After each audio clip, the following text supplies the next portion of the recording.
Back again, doing more work on the car. I got some stuff done. As you can see, you guys might not have seen. So I actually started streaming on Twitch. I'll probably have that link in the description. I'm sure I'll probably mention it again at the end of the video. I'll bring you guys in now. We'll have a look at what I got done. Today we might even get to a little bit of Bondo with some paint. That's the plan anyways. Let's have a look. Alright, so this is all welded in, as you can see. I also got it kind of, the welds ground down a little bit. It's pretty flat actually. So this panel here is on top of this panel, so it's going to be a little bit of a gap up this way. This part here, I'll kind of show you, it's out a little bit. It's kind of a bit more bowed than it should be. This has been kind of cut off the car for a long time, for probably 2 months, and it's been moved in the part shed a million times, and probably twisted up from that also. Just a quick little update so you can see what I've been up to and why I didn't film it and show you guys. It's a bit of a new kind of workflow for me with streaming now and then filming in between. I'm going to have to get used to that. So I'm going to set the GoPro up, set the stream up. We'll get back to some work. So I got this guy from Canadian Tire. Just like a hand sander. All the pro body guys use a pneumatic one, from what I've seen. I looked at some reviews and people say it'll last for a little bit. So we got some sanding pads. I'm going to go grab some Bondo from in the house, and then we're going to start going.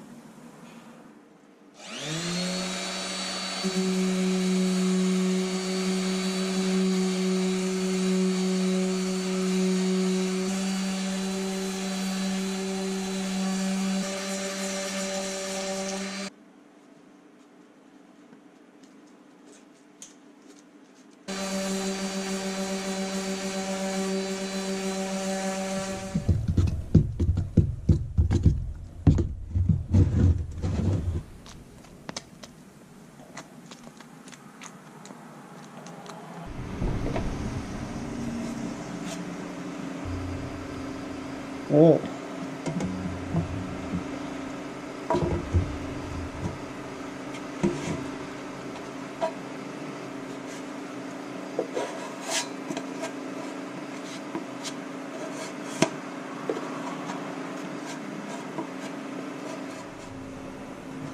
Yeah, way too much Bondo, but oh well.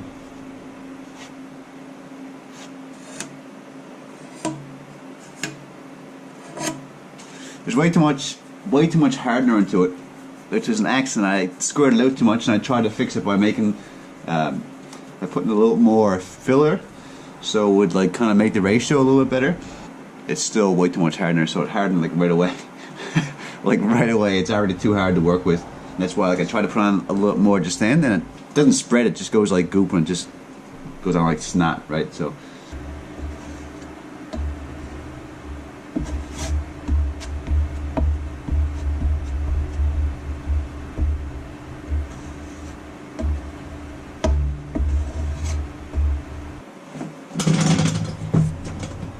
I gotta put it on thick here because the body lines are off, so I'm doing some greasy stuff with it.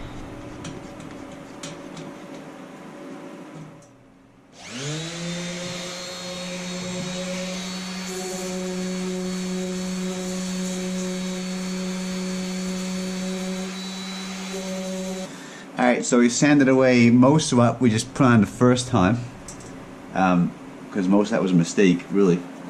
Yeah, so I'm probably going to mix up another little bit, go over this again, let all this stuff set, and then this is just a process now, just do it a million times until we get smooth.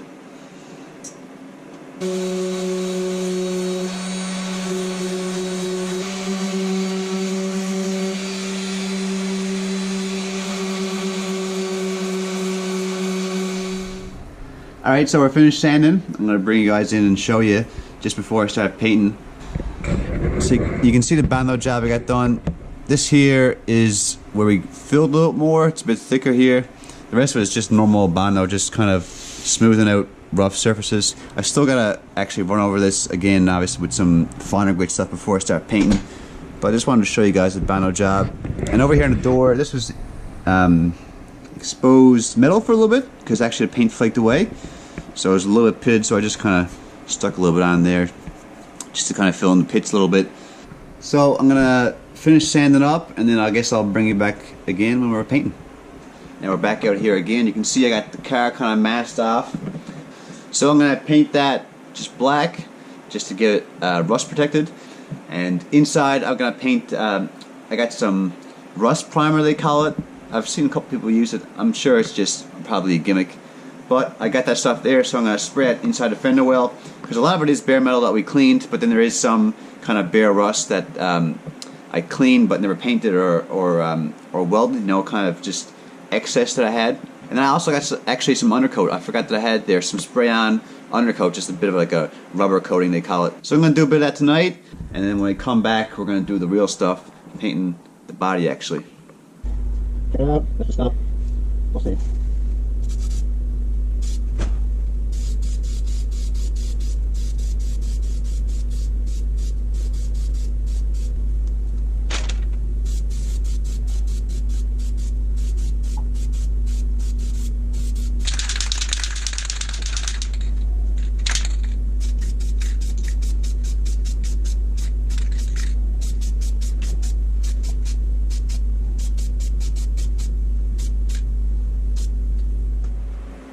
Alright, so tonight I'm going to spray some paint, definitely a primer, and I'm going to try and do it all in one run. I think that's probably how you should do it, because I don't really want to have to wet sand tomorrow.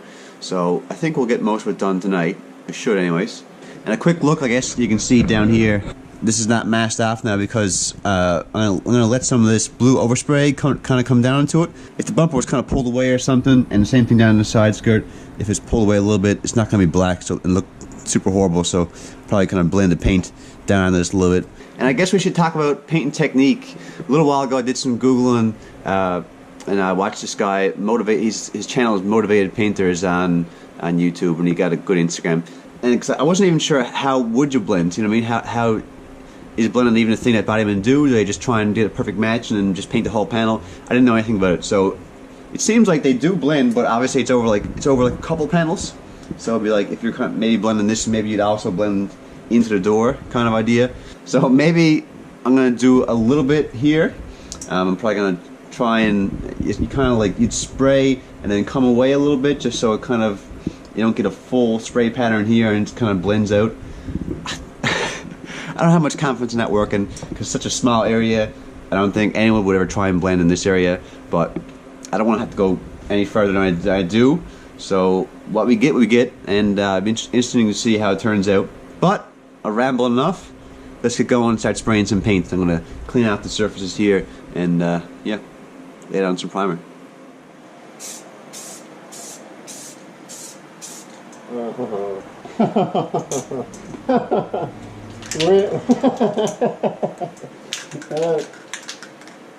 Yeah, okay. This can's got a really tight spray.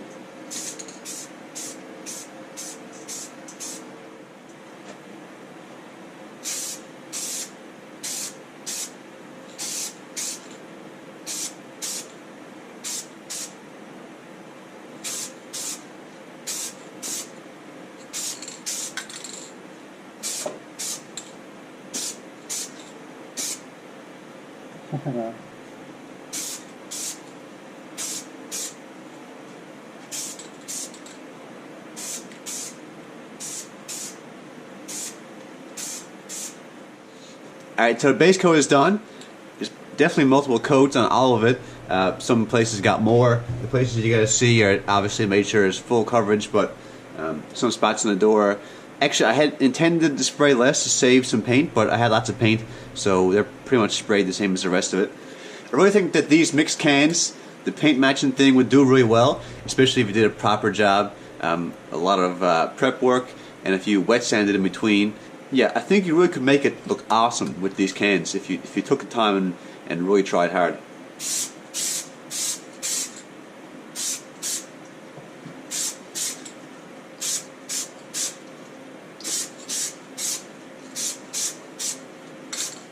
Alright, so I did another few coats of the top coat, probably the same amount of coats I did a base coat. So I guess now we're gonna hit it with some clear.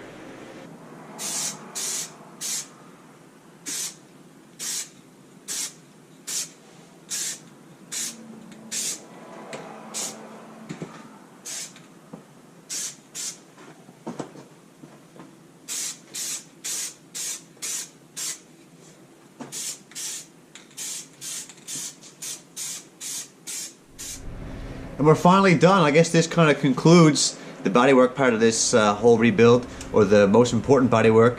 I do have some other things I might poke around at, and there's a little bit of rust underneath I might clean up, probably as an as we go thing. But I thought I'd do a couple final thoughts on the whole process, kind of some things I learned. So you can kind of see the paint here.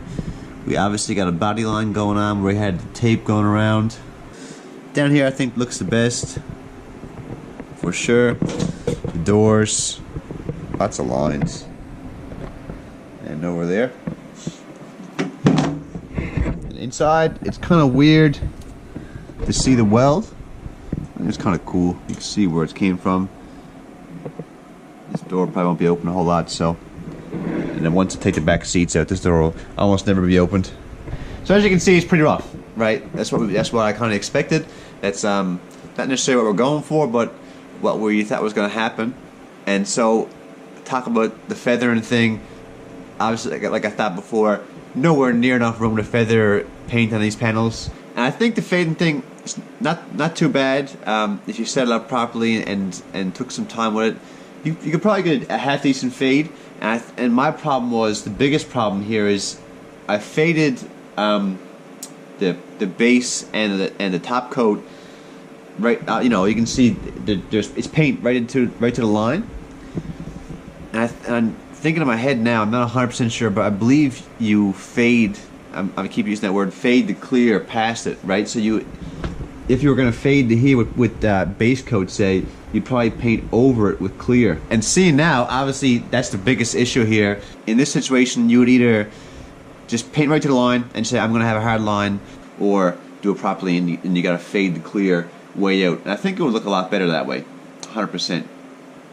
And besides the paint, I guess the conclusion of the bodywork, that's pretty good actually. It's not too bad, just time consuming. You could do a real nice job pretty easily if you just spend hours at it. I think that's the whole thing of bodywork, is just quality work you get out is equally proportional to the time you put in, 100%. I mean, it's kind of like that with everything, but definitely with bodywork, it's just, you know, it's all labor. The whole thing is labor and skill and knowledge and just know-how and experience, right? But it's kind of my first entry into any serious bodywork. I did do a couple little bits of paint on my trunk just to save the trunk, but this is the first time I ever cut and welded a panel into a car and dealt with rust and went through that whole process. So it's been fun. It's been a learning experience. Maybe you guys had a couple learning experiences along the way too. The only thing looming in my head is Targa, the race event, is going to worry about my car looking too bad to enter. It's kind of the only reason why I'm doing all this, you know what I mean? I had to fix this for me too because it looks so bad, but I have a bit of fun with having a beat STI. It's a bit interesting. It's kind of a bit comical to a lot of people, and I find it funny too. Yeah, it's crazy to say, but I guess now we're doing mechanical stuff. I actually did a couple hours work on the engine, so that's kind of already half out. And I don't really know if I want to start on the engine right now. Obviously, we got to do brakes, and I'm probably going to swap a drive shaft too, thinking about it. Like always, I appreciate you guys watching. I'm sorry this is a bit tedious stuff. I wanted to show you guys it because, you know, it's part of the whole thing. It's a big time amount and a big project of this whole project, right? So I had to show you guys something. But the next time you guys see me, it'll be something more interesting, something probably even more difficult. I'm probably going to wish I was back at this stage, but it is what it is. We're going to keep pushing forward. We're going to deal with this car until we can get a donor body. Alright, I'll see you guys next time. Thanks for watching.